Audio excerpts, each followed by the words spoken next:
Assalamualaikum warahmatullahi wabarakatuh. Perkenalkan, nama saya Valiat Izal Suryana, NPM 19 10035.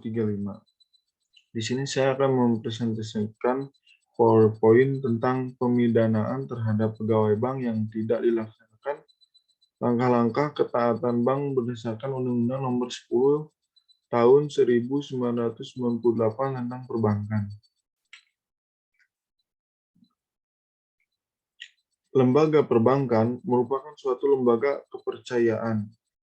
Dengan perkataan lain, dalam rangka untuk menghindari kemungkinan terjadinya kekurangan kepercayaan masyarakat terhadap dunia perbankan yang pada saat ini gencar melakukan ekspansi untuk mencari dan menjaring nasabah, maka perlindungan hukum bagi nasabah penyimpan terhadap kemungkinan terjadinya kerugian sangat diperlukan. Dalam suatu penanggung-jawaban pidana, seorang yang telah melakukan suatu perbuatan pidana dan disertai dengan suatu unsur kesalahan, maka telah dianggap terjadi tindak pidana serta kemudian terpenuhilah unsur-unsur penanggung-jawaban pidananya. Perbankan juga bisa melakukan perbuatan pidana dan dapat dimintanya pertanggungjawaban pidana dengan melihat apakah perbuatan pidana yang dilakukan oleh pegawai atau anggota dari bank masih dalam kewenangan perbankan semata-mata dilakukan atas kehendak pribadi. Jika perbuatan pidana merupakan perbuatan yang sesungguhnya, masih dalam ruang lingkup dan kewenangan dari bank, maka perbuatan itu dianggap sebagai perbuatan pidana yang dilakukan oleh anggota pegawai atau pengurus Bank Dunia Perbankan. Juga terdapat sebuah tindak pidana. Tindak pidana pada bisnis perbankan dewasa ini semakin beragam bentuk dan caranya. Karena seiring dengan semakin meningkatnya pengetahuan dan teknologi, tindak pidana pada bisnis perbankan ini juga mengimbangi dengan variasi modus operandi, lokasi, dan waktu yang dipilih oleh pelaku. Dengan semakin meningkatnya ilmu pengetahuan serta teknologi, pelaku tindak pidana juga dilakukan oleh orang dengan kelas sosial ekonomi tinggi dengan memanfaatkan perkembangan teknologi.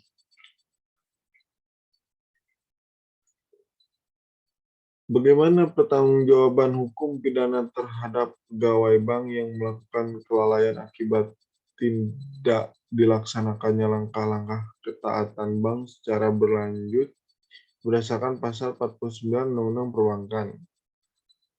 Dan bagaimana penerapan hukum terhadap pegawai bank yang dengan sengaja maupun tidak sengaja tidak melakukan langkah-langkah ketaatan bank secara berlanjut berdasarkan Undang-Undang Perbankan pasal 49. Yang satu itu untuk menjelaskan tentang penerapan hukum pada pasal 49 ayat 2 Undang-Undang Nomor 10 Tahun 1998 tentang perbankan kepada pegawai perbankan yang telah dengan sengaja tidak melakukan langkah-langkah ketaatan bank. Yang kedua, untuk menjelaskan tentang hukuman yang dapat diberikan kepada pegawai bank yang tidak mematuhi langkah-langkah ketaatan bank yang sudah diatur dalam peraturan perbankan di Indonesia, yaitu pada pasal 49 ayat 2 Undang-Undang Nomor 10 Tahun 1998 tentang perbankan. Kegunaan teoritis. Dengan dilakukannya penelitian ini, diharapkan dapat menambah wawasan dan ilmu pengetahuan pada bidang hukum pidana khususnya teruntuk pegawai bank agar lebih memahami lagi pada kewajiban pekerjaannya. Penelitian ini bisa menjadi pedoman untuk lebih memahami akan semua aturan bank dan agar dapat terhindar dari jerat pidana yang dimaksud di sini.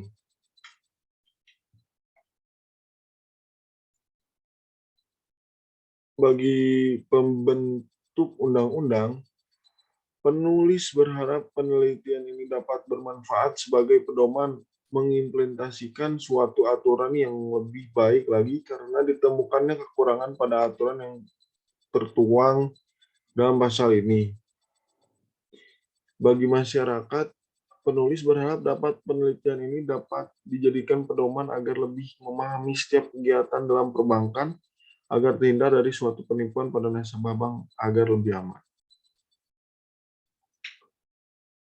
Bagi Universitas Pasundan, penulis berharap penelitian skripsi ini dapat menjadi salah satu sumber informasi dan bahan bacaan yang dapat menambah wawasan, pengetahuan, dan sarana pembelajaran mengenai tindak pidana pegawai perbankan yang tidak melaksanakan langkah-langkah bank berdasarkan pasal 49 ayat 2 butir Undang-Undang Nomor 10 Tahun 1998 tentang perbankan. Kerangka teoritis berdasarkan rumusan masalah, maka teori yang digunakan dalam penelitian ini adalah sebagai berikut. Yang pertama, teori perlindungan hukum. Yang kedua, teori keadilan. Yang ketiga, teori pembuktian. Kerangka konseptual.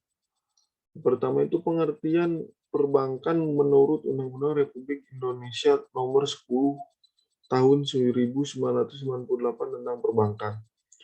Kedua itu pengertian pegawai bank menurut pasal 49 Undang-Undang Republik Indonesia Nomor 10 Tahun 1998 tentang perbankan. Yang ketiga itu perlindungan terhadap nasabah bank Undang-Undang Republik Indonesia Nomor 8 Tahun 1999 tentang perlindungan konsumen. Yang keempat itu penerapan sanksi pidana menurut pasal 49 ayat 2 Undang-Undang Republik Indonesia Nomor 10 Tahun 1998 tentang perbankan. Kerangka pemikiran.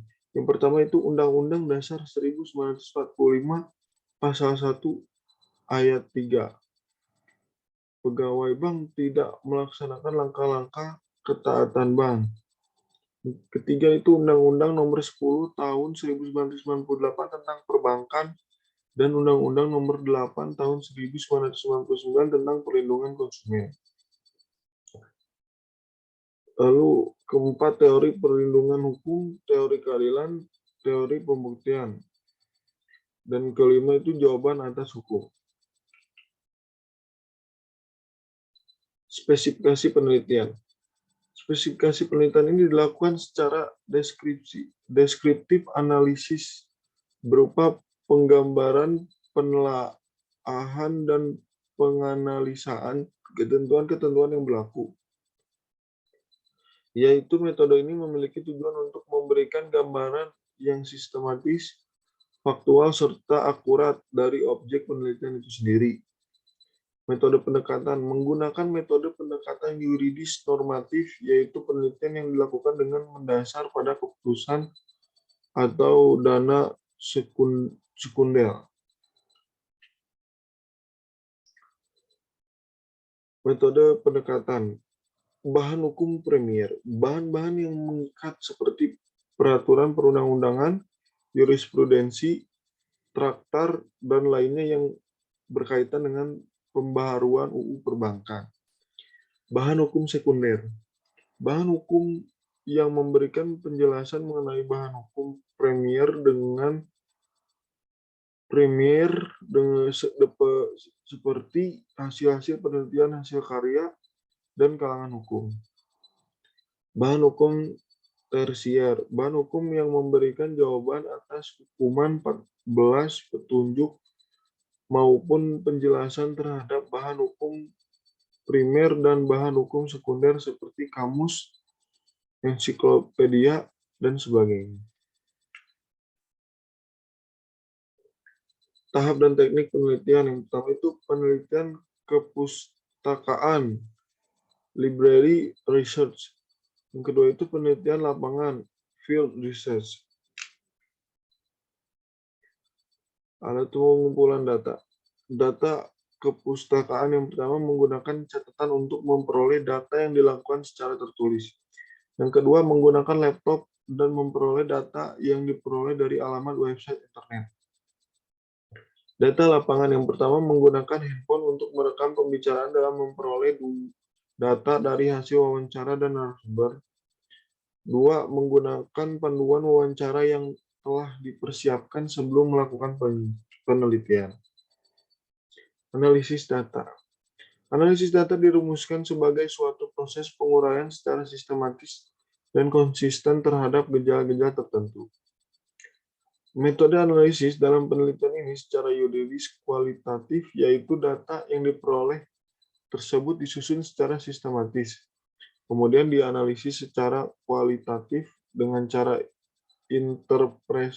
interpretasi, penafsiran hukum, dan konstruksi hukum. Dalam penelitian ini, data yang dapat dianalisis dengan menggunakan analisis kualitatif, yaitu suatu analisa yang bertolak dalam norma-norma, asas-asas, dan peraturan perundang-undangan yang ada sebagai hukum positif yang kemudian dianalisis secara kualitatif dengan tidak menggunakan statistik dan rumus-rumus. Lokasi penelitian, kepustakaan, Perpustakaan Fakultas Hukum Universitas Pasundan Bandung, Jalan Lengkong dalam nomor 17 Bandung. Perpustakaan Fakultas Hukum Universitas Pajajaran, Jalan Dipati Ukur nomor 35 Bandung. Lapangan Pengadilan Negeri Bandung, 2 Bank BRI dan Bank BCA di Kota Bandung.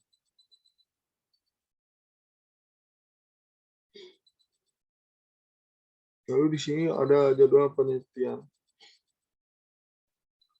Pengajuan judul dan ekses judul itu pada Mei 2022. Bimbingan itu pada Juni dan Juli 2022. Seminar UP itu pada Juni 2022. Penelitian lapangan itu pada Juni 2022. Pengolahan data itu pada bulan Juni 2022, penulisan laporan pada bulan Juni 2022, sidang komprehensif pada bulan Juli 2022. Sistematika penulisan. Bab 1, pendahuluan, latar belakang, identifikasi masalah, rumusan masalah, tujuan dan manfaat penelitian, kerangka teori, kerangka konseptual, kerangka pemikiran, metode penelitian, serta sistematika penulisan.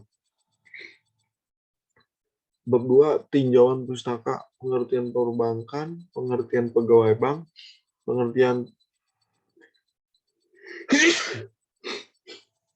pengertian tentang perlindungan nasabah, dan serta tinjauan umum lainnya. Bab 3, metode penelitian, jenis dan metode penelitian, metode pengumpulan data, pendekatan penelitian, sumber bahan hukum, metode analisis dan pengolahan bahan hukum, dan metode penulisan. Bab 4, pembahasan analisis hasil penelitian. Hasil penelitian yang telah dilakukan oleh penulis, yaitu mengenai pembinaan pegawai perbankan yang tidak melaksanakan langkah-langkah bank yang sesuai dengan standar operasional prosedur SOP bank. Yang menjadi pokok permasalahannya bahwa kurang tepatnya penjatuhan hukuman yang sebagaimana dimaksud di dalam pasal tersebut. Bab 5, penutup, kesimpulan, dan saran.